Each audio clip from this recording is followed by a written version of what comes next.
Hey, what's up, everybody? BDO44 coming at you another video. All right, so Brooklyn Nets, Memphis Grizzlies. I don't cover those two teams, but it's just kind of interesting because I just got through mentioning several different things in regards to these two teams that kind of manifested tonight. First of all, I just told you guys about Desmond Bane. I literally just said it maybe yesterday, maybe the day before on one of my rapid fire uh, you know, NBA chats. I was simply saying that this guy is to be taken very seriously because even though Ja Morant is definitely the MVP candidate, and I believe he could average as much as 30 points and a triple double, although I just kind of ran it off my mouth, he really has been putting up numbers that have been close to that. Higher scoring numbers, slightly less assists and rebounds, but pretty much close to that, which is just a testament to exactly how great that player is. But the player next to him, his running mate Desmond Bane, is a monster, and I come to understand this. Um, in his rookie season, he wasn't getting the attention that he should have garnered for the production that he was providing, and he's just a phenomenal shooter and has other intangibles as well. And because he's a heavy player, 215 pounds, about 6'6", but he has girth to him. He should be able to have success against certain players who may be bigger in size, players who normally who shoot his the way that he's able to shoot may not be able to guard. And one of the issues the Los Angeles Lakers is having, of course, is being able to keep shooting on the floor, period. But most importantly, the one shooter we have doesn't have other intangibles very much, so you're kind of afraid to put him on the floor for long periods of time. When you have a shooter that is elite and he can have the ability to do things on the other side of the ball defensively, or has unique intangibles that help you defensively, it's really, really special. And I believe Desmond Baines can kind of provide something like that in a very unique way with his size at the 2 spot. So as I was assessing what I thought of him, it just came to me to put that in the video and make sure everyone knows that I think this player is going to break out in a very major way. And then he goes off and has like 38 points and I think 7 assists or 8 assists, don't quote me on that, but completely went off tonight. And Ja Morant had a pretty much similar line, like very similar line. Kevin Durant and Kyrie Irving also had similar lines, and it was the first time in a very long time that 4 players had the same type of stats in that way on the court at the same time. So shout out to all 4 of those guys for just being amazing. Another thing about that was just a specific foul call situation that I wanted to kind of provide 2 different perspectives on. Ja Morant is a stone cold killer and a warrior, and if he knows he can take advantage of you mentally, he will.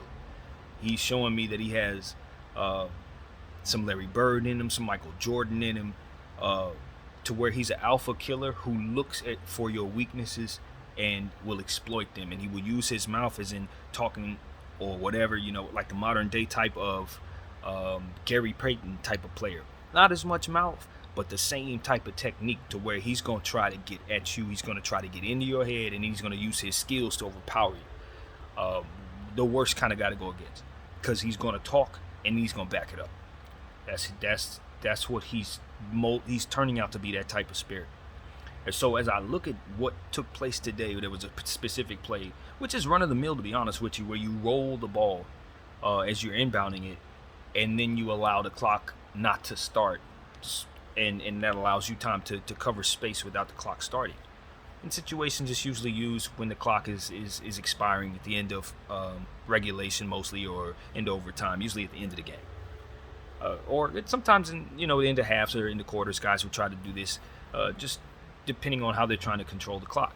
So in this situation, Ja Morant decided to inball it from, I don't know what the clock was. I think this was near the end of the game. I know for a fact Ben Simmons had 5 fouls in the situation, and Ben Simmons was the player that was going to be guarding him. So he rolled the ball and walked alongside it for an exaggeratingly long period of time. From the other end of the court, he inbounded it and allowed it to roll while walking next to it very slowly. And Ben Simmons was more or less baited in this way by, as the player does, trying to figure out whether or not he should go for the ball or just kind of play off and play more disciplined defense. And in that situation, as I said, Ja allowed the ball to roll in a much longer time than a player normally does in that situation, in hopes of getting Ben Simmons to maybe make a mistake. Eventually, he picks up the ball as it crosses over the half-court line and picks it up, that Ja Morant does. And Ben Simmons, I guess, in this situation, he's playing off of him, giving him much space. And then at some point in time, Ben Simmons realizes it's important to rush the ball. As he does so, they call a touch foul. Now, if you ask me, I did not necessarily appreciate the foul. Now, in the letter of the law, is that a foul? I think so. I do believe that that's considered a foul, but I don't like it. I think it's a bad rule. I don't believe that should have been considered a foul in terms of what Ben Simmons did, but I think that's one half of how I wanted to look at it. I don't really agree with the rule. On the other half of it, I wanted to say that when you allow, and this is just a give and take. I don't know if there's a perfect way for this type of thing. But when you're an athlete and you allow people to understand that your mind isn't right, people like Ja Morant are going to take advantage of that. They're going to use that as strategy against you. Simple as that. That's the other aspect of it. I don't know that Ja does that in that way if it isn't widely understood that Ben Simmons has struggled with his mind lately. And when you have plays like Ben had on the court, when he left Philadelphia, with the situation where he didn't want to dunk the ball on Ja Morant, on Trae Young, you knew for a fact that was going to have reverberating effects on how players treated him. You just knew it. Coaches were going to send people at him, try to get in his head. Players are going to do things like this to bait him. And the media is going to do the same thing. And this is exactly why I say Ben Simmons needed to make damn sure he was ready when he comes back. Not to say that he handled anything wrong. I don't think he fouled him there at all. I think he actually handled it pretty well. But it's just a point. Like, you got to be ready for that type of stuff. You know what I mean? When you let people know that there's some disruption in any way, there are going to be people who are going to use that against you. It just is what it is. And so that's what I want to mention. You know, Ja Morant is a warrior, and he's going to find his way to getting a championship. I can see the intangibles within him, and I see the talent around him. I would not be surprised if he was the guy hoisting the trophy at the end of this season. I'm telling you that right now. I'm not saying that I think his team is the best team. I'm not saying I've even really thought this out. But what I'm telling you is that's the type of thing that I've seen guys do that end up hoisting a trophy at the end of the season. When guys have those type of intangibles. I've seen Kobe do stuff like that. I've seen Shaq do stuff like that. I've seen Michael do stuff like that. I've seen Larry do stuff like that. Various players who know exactly how to take care of the advantages and the little things on the court. The little things. When you know a guy's had a rough night, you take it to him. When you know a guy's got a bad knee, you're bumping him on that knee. That type of guy that has that opportunistic mentality can be one of the worst type of guys to go up against in battle.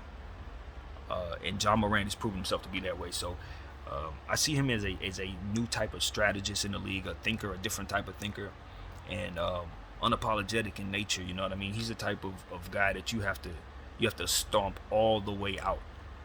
And I don't mean that in a literal sense. I mean in a basketball sense. Like Dame Lillard, like Kobe Bryant, like all the great warriors. He's not one of those guys who's going to just roll over, even though it may seem like you might have an advantage over him in any way. I don't think any game is safe with a player like that, or involved. If you think you got a lead, you're up by 15, and it's like a minute and a half left. Though I haven't watched a lot of Ja Morant, so I can't be sure of this. You guys would have to tell me you've seen more of him than I do.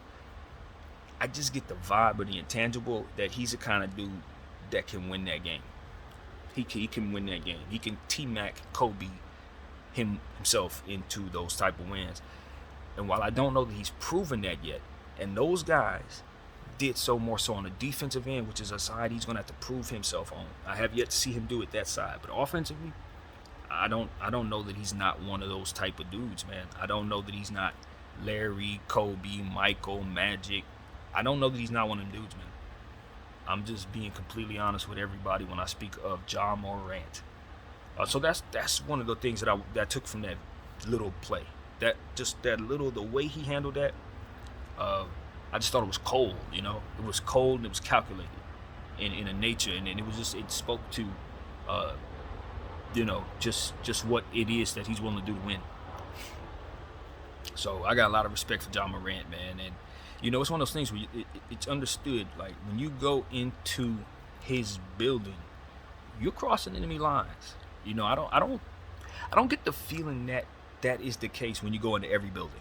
You know what I mean? Especially in the era that we've been in, where everybody's buddy, and you're like, you're in the presence of, you're welcome. Even though you're gonna play a basketball game and it's good vibes, you're welcome. But when you play against the Memphis Grizzlies in this era, you understand that you had better have your hard hat on, because they're going to try to take your head off. Like it's not like the bad boy Pistons to where they're gonna do it physically.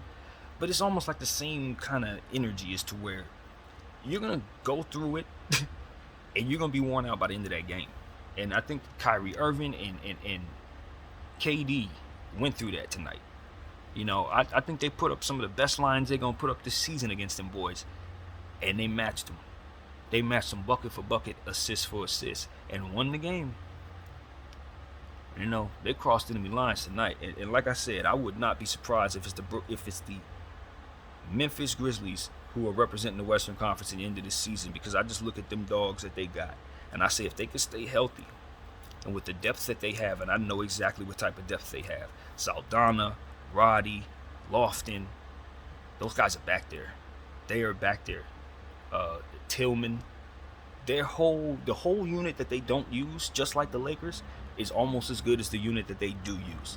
The Memphis Grizzlies and the Los Angeles Lakers have that same dynamic. The only problem is the Grizzlies have everything in place at the top to make them a contender, as opposed to the Lakers, who have a lot of stuff that doesn't look right at the top. But their G League talent and their lesser guys are of substance, in my opinion. And the Memphis Grizzlies have that on a much greater dynamic with all of that talent that they have. Their scouts are amazing, and they can withstand injury more so than probably any other team I can think of.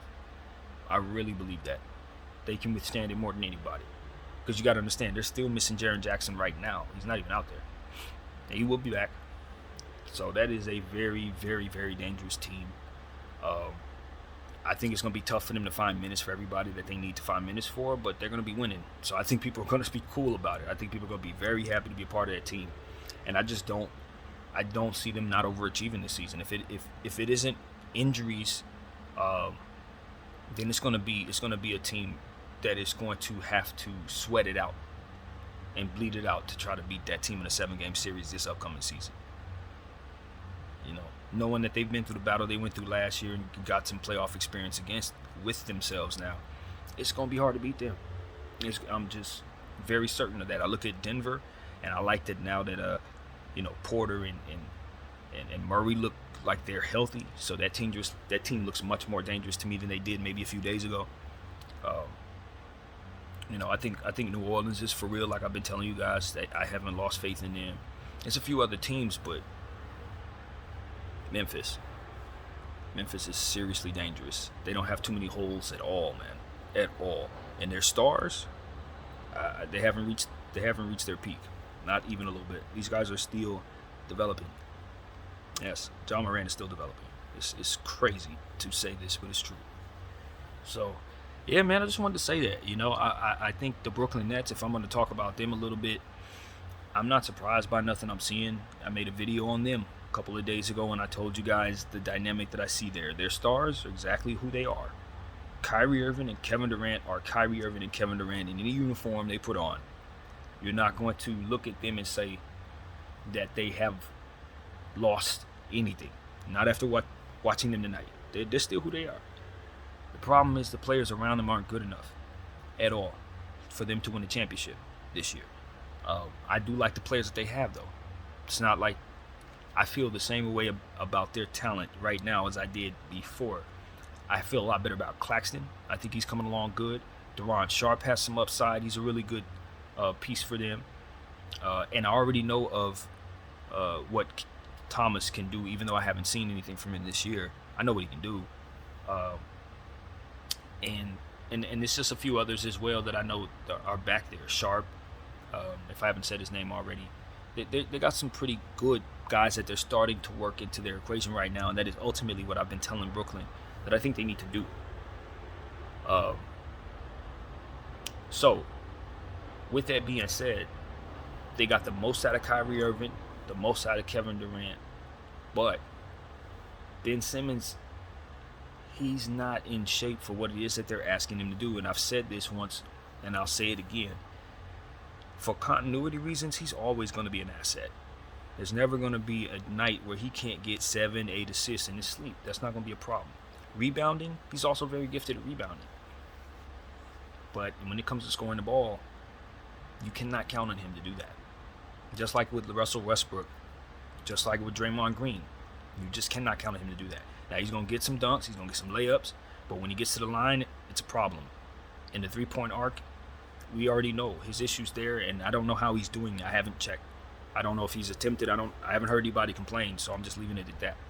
But at the end of the day, because of his limitations putting the ball in the hoop, it's very difficult to justify putting him on the floor as much as you need to, unless you have a lot of potent offense around him, because he's going to take away from the spacing, and he's going to take away from what it ultimately you can do, scoring the ball, with his free throw deficiencies. So it's like, yeah, can he help you defensively? Yes. And he's going to exert more energy on the defensive end as well, which means he's going to pick up fouls very easily. So it's important in my mind that he have assisted players around him who can help with the physical nature of what it is that he does. Now, Claxton is developing into a player who can do that. It looks like he's coming along very well, and he's helping on the offensive end.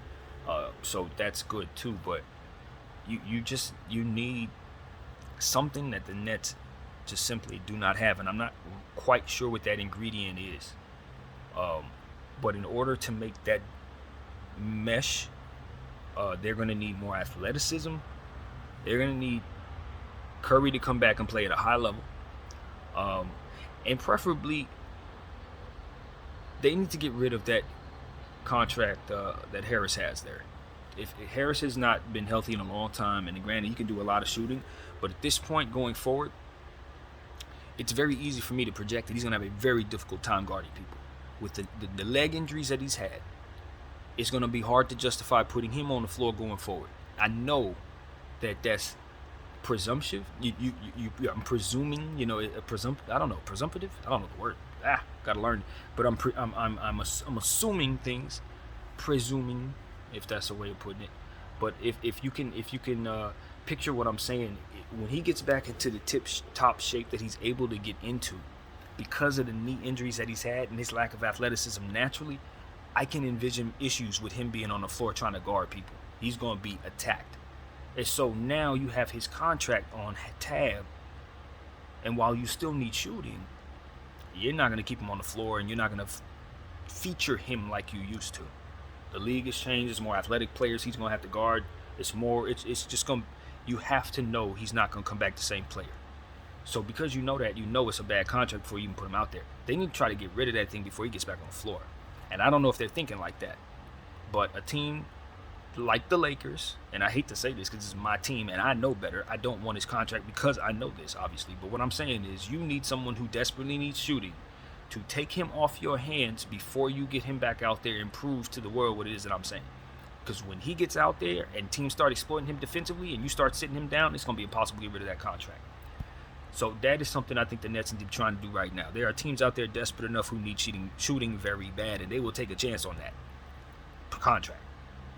And if they, you may need the shooting yourself, but not as bad as you need other things to help bring talent to KD and Kyrie. Because if you don't do that, one of those big three is going to go down and your season's going to go to waste.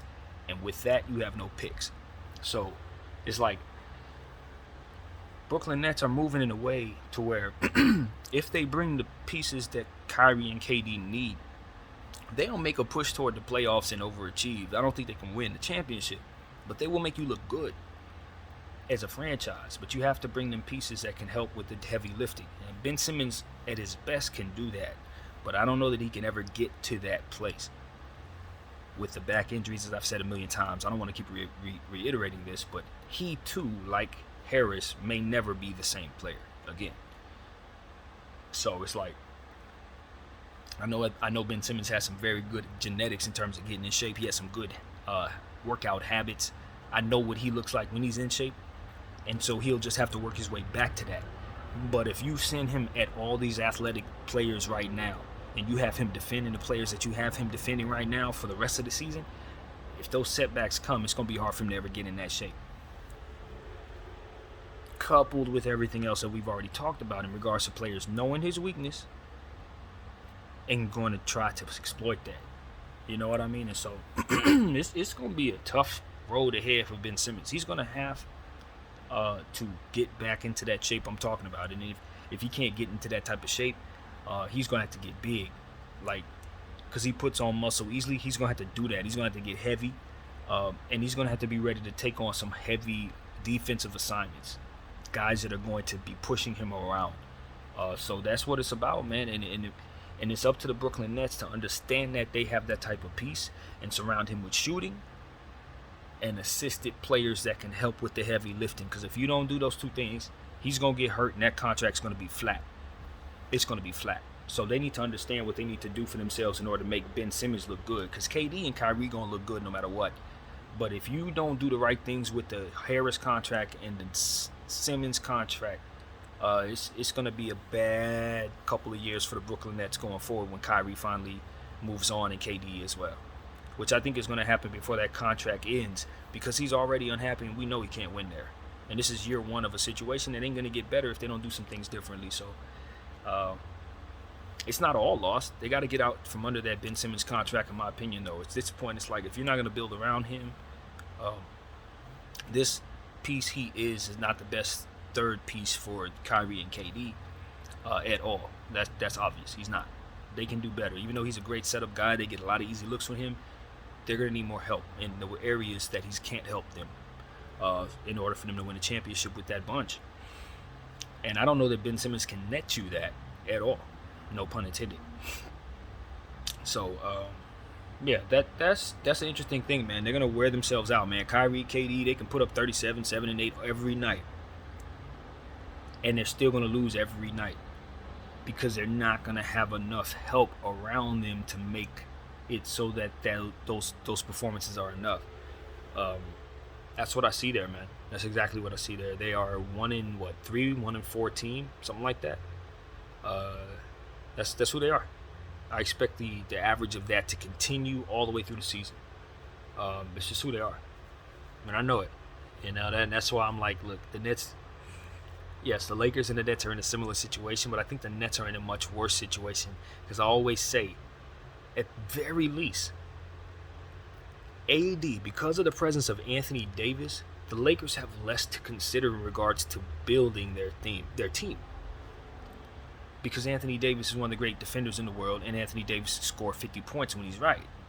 Now, the problem is him staying healthy, but we've never accused of him of not being able to take care of his duties when he is right. So that's the thing. As to where KD and Kyrie, they're offensive players. Even though KD plays defense and we know he's done great things defensively, there are certain things that, unlike Anthony Davis, he's not going to be able to do defensively. He's not going to be rim protection for your team. You see what I'm saying? Anthony Davis takes care of an entire category for the Lakers. Rim protection, never have to worry about it. Ironically, the Lakers were horrible rim protection with him last year, but in terms of building the team, if you're building properly, which we didn't, which is key. But if you're building properly, he can take care of rim protection. That's what I'm saying to you. So, yeah, in the form of trying to build around KD and Kyrie, while those two fit easier together, in my opinion, than AD and Bron in some ways because they more easily space the floor.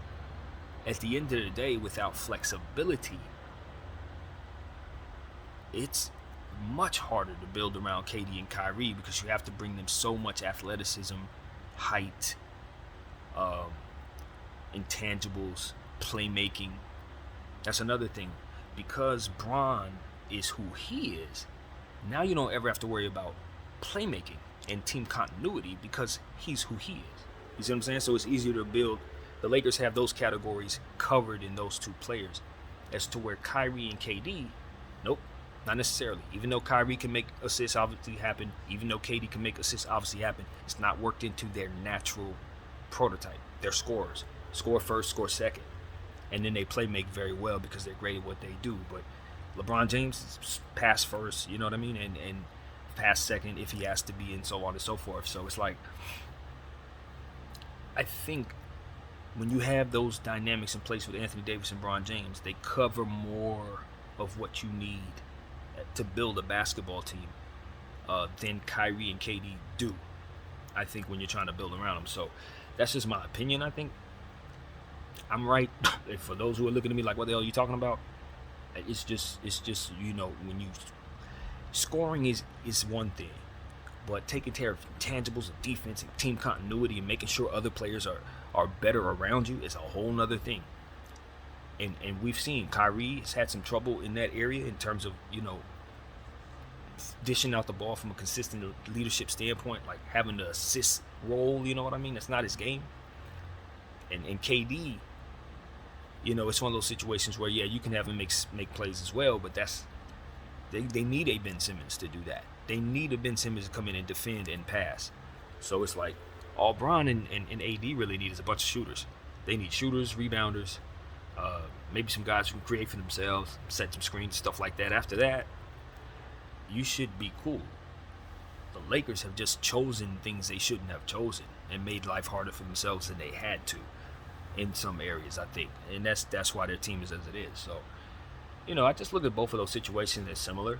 I think those two teams can actually help one another, to be honest with you. Obviously, we've talked about this, but where both of these teams are, I don't know if there really is a path to a championship for either one of them this season. I think it's very easy to see that the field has a lot more control over the circumstances than simply these two teams making a trade and having a chance to control the field. I respect the field a lot more than that this year.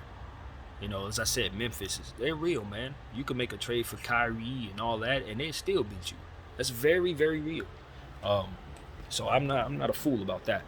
I just think it gives the Lakers a good chance to improve from where we are and give us a better shot at what we're trying to do, which is get a championship. But that doesn't mean I think we're just I think that these trades that I want us to make just shoo us into being the favorites. I think the opposite. I think it gives us a puncher's chance, just like a lot of other teams that may have a desire to win it. So it is what it is, man. That's what I wanted to say. I'm looking at the Brooklyn Nets as a team that is hopeless without basically blowing it up. And I look at the Los Angeles Lakers, who need a couple of pieces from the Brooklyn Nets in order to keep from being hopeless. I literally think that. And as far as the Memphis Grizzlies, I don't think they need a whole lot of anything but for Jaren Jackson to come back and be healthy. For Ja Morant to continue to stay healthy and play a little more defense. And for Desmond Bane to continue to make me look good by playing as well as he's been playing, particularly today. So I thought that game was fantastic. Ultimately, I like how KD and Kyrie looked from a physical standpoint. They're getting in shape. Obviously, Ja Morant and Desmond Bane are young bucks, so they're gonna look good anyway. But it is what it is, man. I just want to come up here and run a little basketball talk to you guys. I'm sure there's more to say. And before I leave, I just want to point out a couple players I think are going crazy. Ben Mathurin, the rookie from the Pacers, is going nuts right now. Stepping out the gate, doing great things.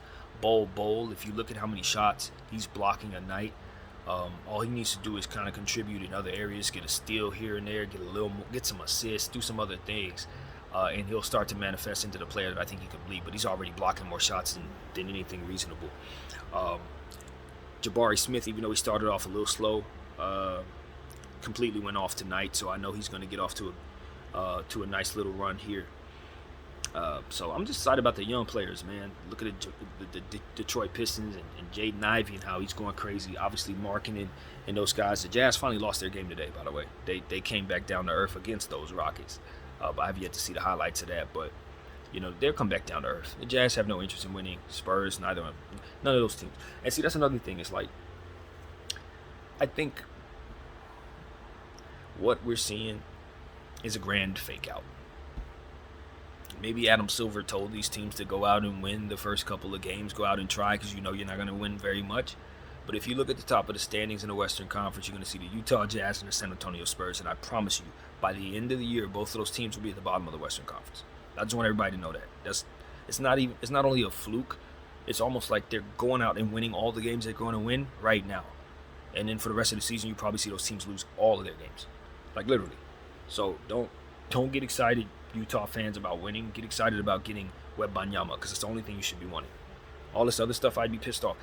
If you're a Utah Jazz fan, San Antonio Spurs fan, Indiana Pacer fan, Magic fan, or any of that, winning is not what you want at all. You don't want that. You may think you want that, but once you see what it is that comes from losing this season, when you see that player that is coming into the league, you will understand exactly what I'm telling you. You want to lose very badly. Trust me on that. So that's what I gotta say about the situation, man. Victor Wembanyama is definitely worth tanking for. Beyond that, actually, he's worth tanking 2 and 3 seasons for some of you teams, just to be real. But I have a very, very, very uncomfortable notion that my team might actually be the pick that drafts him, judging by how bad we look. And I hate thinking that way. I really do. But I don't think our record is a fluke. I don't think our team is built to win because of the lack of commitment mentally to what it's going to take to win in the way that we need to. I don't think guys believe in it. I think guys are too tired mentally. For some of them, the older guys, I don't think they want to do this. And I think the losses are going to start piling up very quickly for this team. I really believe that. We got the Denver Nuggets coming up over the next 4 days twice. Then the schedule's going to continue to increase from there. And I don't see us favored to win any of those games because of our style. We want to shoot threes and can't shoot threes. We are an inside scoring team. A team that is built to score a lot of points on the inside and play a lot of defense as well. And if they embrace that, you're going to find out the Lakers can probably win 42, 43 games that way. And it's going to be very unique because they're going to score about 70, 80 points in the paint, and they're only going to attempt like 18 3-point shots a night. But if they don't adapt to that type of commitment, they're gonna lose upwards of 65, 70 games. Every single night, I expect my team to lose because they're just not built to compete in this league. So yeah, do we have enough talent? Just like the Nets, I think they have a great amount of talent. My guys, our stars who they are. AD and Bron are who they are. But I mean, guys like Russell Westbrook, that shot he shot last night, I expect that type of stuff to happen every night. You know what I mean? We got some really limited guys, and we got some guys that are not committed. And I know how Bron's mind goes when guys aren't committed around him. He starts losing focus, even though the stats will be there. But as far as him wanting to win and doing the things it takes to keep possessions intact, he don't love it like that. He's proven that. I hate to be the guy to tell the truth, but he doesn't love it like that. He's not the kind of guy who's going to sit in a situation where he knows he's going to lose and continue to take each and every possession seriously. He's not going to do it. I wish he were like that, but I mean, not everybody's going to waste their time. Not everybody's obsessive like Kobe used to be, you know what I mean? So it is what it is. You know, as long as we keep a great team around LeBron James, he's going to get us as far as we want to go. He's going to bulldoze. But if you think he's going to do the little things to make a terrible team great in year 20, he's not going to. My name is BDL44. I thank you all for watching.